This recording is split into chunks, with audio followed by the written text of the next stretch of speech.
Okay, this is 3.2 notes, sampling methods. It says the sample used in a study needs to represent the population as best as possible. A simple random sample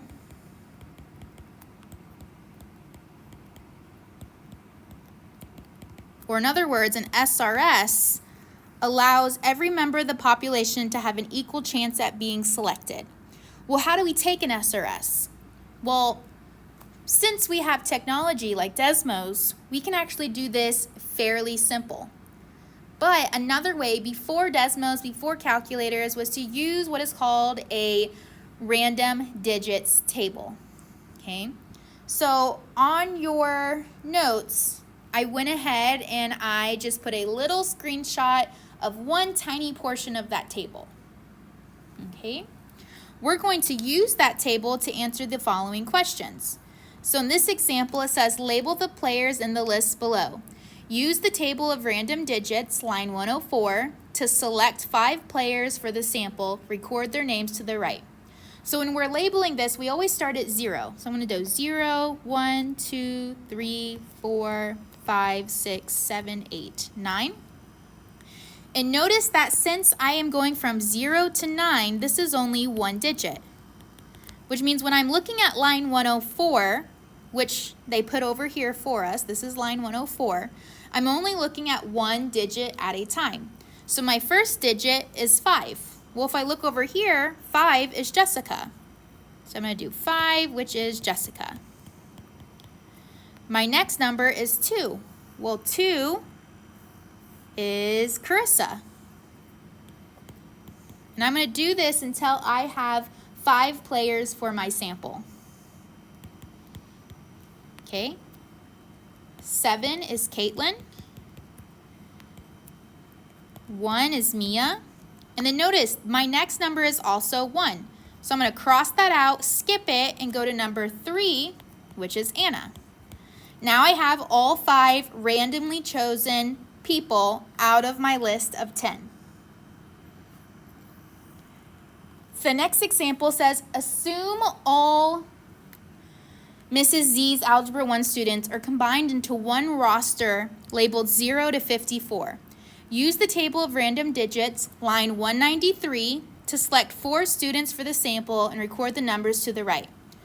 Well, notice since this goes from 0 to 54, our largest number here, 54, has 2 digits, which means when I'm looking at line 193, I have to choose 2 digits at a time. So this is going to be 37. Well, 37 is between 0 and 54, so I can use that number. The next one is 56. That's too large. 98, too large. 51 works. 87, too large. 44 works. 69, too large. And then 25 works. There's my 4 random numbers. Okay. And then in this example, it says, assume all our school's upperclassmen are combined into one roster labeled 0 to 927. Use the table of random digits on line 124 to select 6 students at random. So again, look at my highest number, and now I notice that there is 3 digits. So I'm going to go and do 3 digits at a time, and as long as those numbers between 0 and 927, I'm good. And I'm trying to pick 6 of them. Okay, so 710, that works. 350, that works. 900, that works. 143, that works. 367, that works. 1, 2, 3, 4, 5. I need one more. 494, that works. All 6 of these numbers are between 0 and 927. Okay. So we crossed off this on the notes because we want to see if we can do this on Desmos, which we can. Okay. So I'm just going to cross that out and write Desmos. So on Desmos, we can do a random number generator by first creating a list. And I'm going to use the example we did on the activity talking about the top 200 movies in 2019. So on Desmos, I'm going to type in a variable, and I'm going to label it M for movies, and set that equal to a bracket. And then since it was 1 to 200, I'm going to do 1, comma, 3 dots, and then 200. And what that does is that gives me 200 elements. Okay? The next thing I'm going to do is I'm going to use the random function. Okay? So you can either find it in the functions list, okay, or you could just type the word random. Just make sure all the letters are lowercase. Okay, and then a parenthesis. Okay, notice if I don't type anything in, it's going to pick me a random number between 0 and 1, and it gave me 0.397 continued. Well, I wanted to only pick from the list of numbers that I provided, so I'm going to go and I'm going to type in M, and so that picks me one number from that list. I'm going to hit comma, and let's say I wanted 10 random numbers. I'm going to hit 10, and then close that parenthesis. So then I have my list of 10 numbers. Okay. If I have any numbers that repeated, I would just have to change this number again. And let's say I had some repeats there, so I need to erase the 10 and maybe put 15 random numbers, okay, to compensate for those repeats that may happen. Okay. The last thing we talked about was how to seed our calculator. So when we seed our calculator, or in this case Desmos, what we're doing is we're guaranteeing that we are getting completely random numbers from our lists.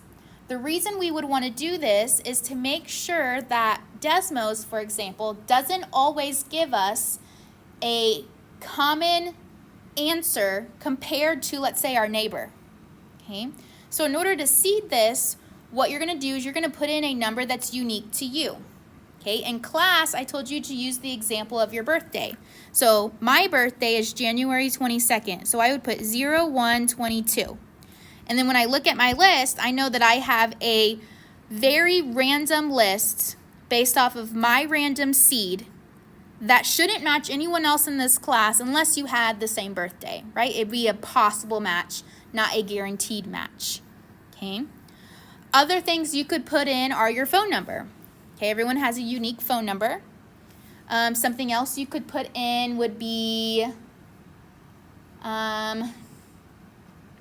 someone mentioned the last 4 of your social. That's a great one. I just wouldn't use it for this. So for these examples, I would stick with your birthday, month and day. Why wouldn't we put in, for example, the year?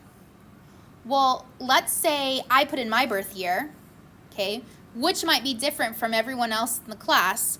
But if you were to put in your birth year, I would have a lot of 2007, 2008, 2009, okay? Which means that it wouldn't be very unique to you, okay? Okay, so let's look at random samples. And I'm just going to get off of Desmos real quick.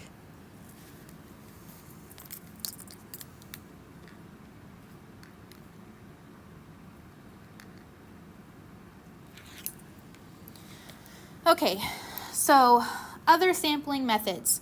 So we have what is called a systematic random sample.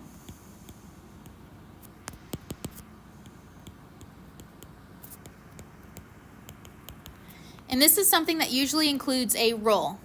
So these are some examples of rules. One great example says every 5th customer walking through the door, which means, which means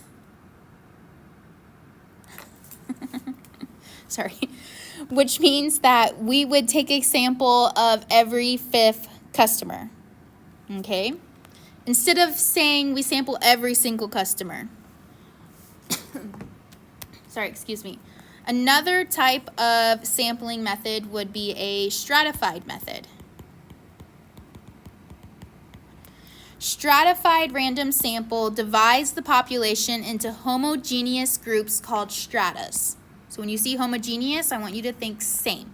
So for example, you could divide each into a group with common characteristics. Let's say everyone with brown hair. Then from that strata, you would take an SRS, and then you would combine the SRSs of each strata. So let's say we're dividing by hair color. We have a group of brunettes, we have a group of blondes, we have a group of redheads.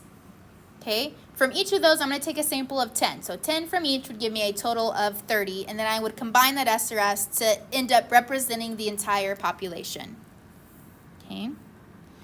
If we use these populations below, we notice that for each of these populations, we could divide them into homogeneous groups. So for example, a sample of 40 students at our school, well, we could divide them by grade level.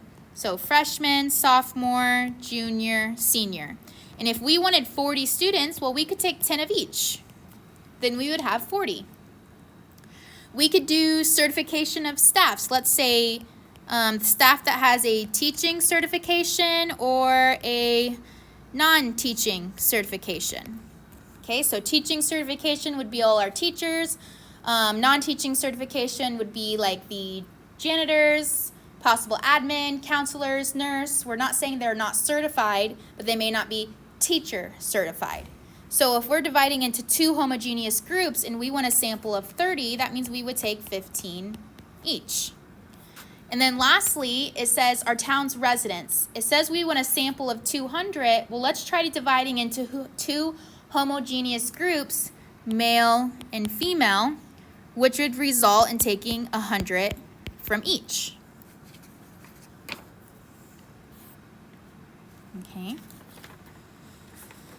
Okay, next one is called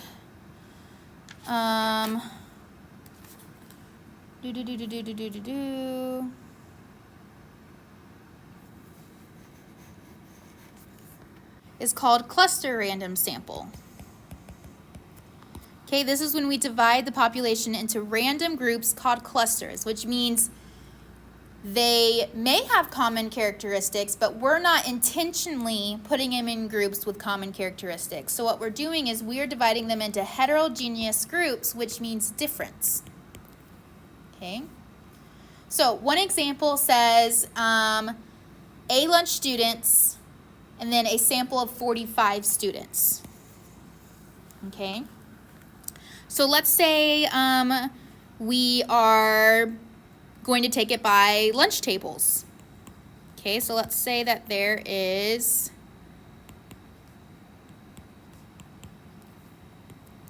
five lunch tables, right? Let's say at each of those lunch tables there are 15 students at each table. Well, we would use a random number generator to select certain lunch tables. Let's say we select table 2, 3, and 4, and then in order to get 45 students, we would need 15 each, right? Because 15 times 3 is 45. Next one says our school's teacher and a sample of 20 teachers. Okay. So what we could do is say, okay, as teachers are entering the school, we're going to assign them a random color. Which means that if everyone's getting a random color, it's not saying that all the math teachers are green, all the science teachers are blue. Okay, it's completely random as the teachers enter work. Okay. Well, what we could do is we could put all of those colors in a hat and let's say choose 2 colors. And then from those 2 colors, we're going to pick 10 samples from each to get a total of 20 teachers. And then lastly, we could randomly assign town residents to a letter. Okay, randomly, we have a list of all the town's residents, all their addresses. We're going to label them A, B, C, D, etc., all the way till we get to Z. Then we're going to put all those letters inside of a box. We're going to shake it up and then pick a random letter, and let's say we pull the letter C. That means all the people assigned to letter C, okay, we are going to take 100 samples of those residents in order to meet our quota of 100 resident sample. Okay, the last sampling method is called a multi-stage sampling method.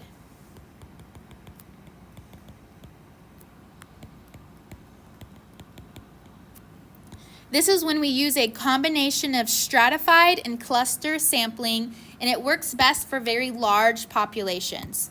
So in the example it gives us, it says, given the population of our school students, a sample of 100 students is desired. Stratify the population by grade level. So let's first divide all the students by grade level. If we take an SRS of 100 students from each strata, that means we are creating a sample of 400 students, 100 freshmen, 100 sophomores, etc.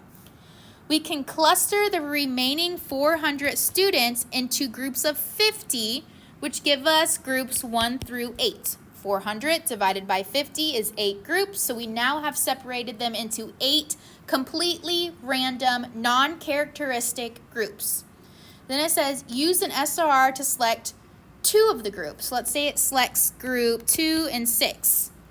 It says conduct the study with the 100 students who belong to those 2 groups. Because remember, in group 2, there was 50.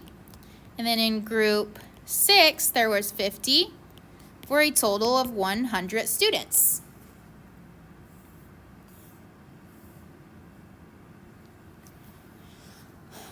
Okay, the last example here, it wants us to look at these 2 populations, these two examples, and then tell us how we would take an SRS, a systematic, a stratified, and a cluster sample for each of them. So the first part of the example, it says, district freshman, what is your chosen career pathway? Question doesn't really matter. We just know it's all freshmen, so think all NISD freshmen. Okay, same with teachers. The question doesn't matter. We're just talking about all NISD teachers. For the students, we want a sample of 100. For the teachers, we want a sample of 80. So for an SRS of each, we would assign all freshmen a number, okay, 0 through how many there are, and use a random number generator to select 100. We would do the same thing here, except we would assign all teachers a number 0 through how many, and then use a random number generator to select 80 teachers. Systematic. Remember, systematic is a rule. So we could say, let's choose every 15th freshman that walks through the door. For here, let's say we choose every 3rd teacher. Stratified means we put them into similar groups. So one way we could do this is we could group by high school. Okay? So let's say we have all these different types of high schools, and then from each we could, let's say, group them by high school. Let's say that there is 10 high schools, right? I'm just making up this number. And if we need 100, then we would select 10 students from each to get our 100 student sample. For teachers, since this is not just high school, elementary, middle school, let's group them all by that. Let's group them by elementary, middle school, and high school. And then since we want 80 total, a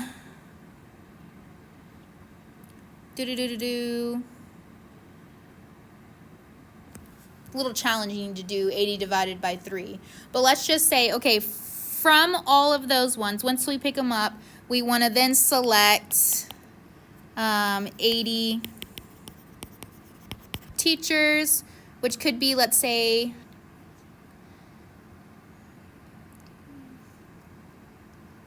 like 25 from elementary, 25 from middle school, and 30 from high school, something like that. And then lastly is a clustered sample. That means we're grouping them completely random, okay? They don't have anything in common, no common characteristics.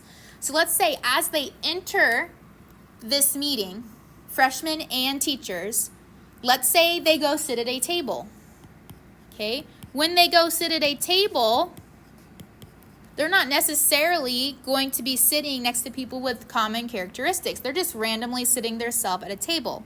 So if we label these tables A, B, C, D, and E, what we could do is randomly